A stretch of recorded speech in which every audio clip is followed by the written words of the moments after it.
À Montbard, en Côte d'Or, l'entreprise Valti risque bientôt d'être placée en liquidation judiciaire avec 131 emplois menacés. Alors justement, le ministre de l'Industrie, Marc Ferracci, était aujourd'hui dans notre région, mais pour parler plutôt du déploiement de la fibre. Les syndicats de Valti ont quand même pu échanger avec lui, mais ils auraient aimé un peu plus de soutien. Reportage Christophe Taris et Christophe Gaillard. Déconnecté d'une réalité.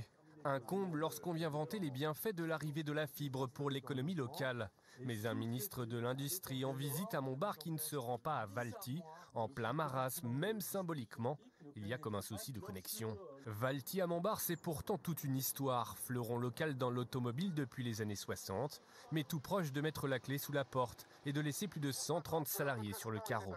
Des représentants ont bien été reçus une vingtaine de minutes en sous-préfecture. Un peu amers, ils réclament plus de temps pour leur survie. C'est bien beau de venir couper le ruban pour fêter la fin de l'installation de la fibre en Côte d'Or, mais on va parler un peu industrie.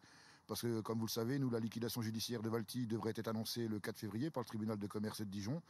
Donc, je viens y parler de notre situation, de prendre le temps de retrouver un verre preneur, parce que là, c'est tout un savoir-faire qui s'en va. L'entreprise, elle, tourne déjà au ralenti et la fibre n'y changera rien. Toute la classe politique était bien rassemblée pour cet événement, même si certains s'interrogeaient aussi du timing et du sens de cette visite à Montbard, à l'image d'Hubert Brigand.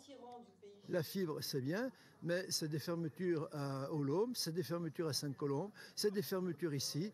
On réindustrialise soi-disant la France, oui, à Dunkerque, à Marseille ou à Paris, mais pas dans les zones rurales. Et ça, je le regrette profondément. Cela aurait pu être une image forte, un soutien de poids, d'autant que l'État prône une réindustrialisation. Mais sans doute n'avait-il pas vraiment la fibre pour ça.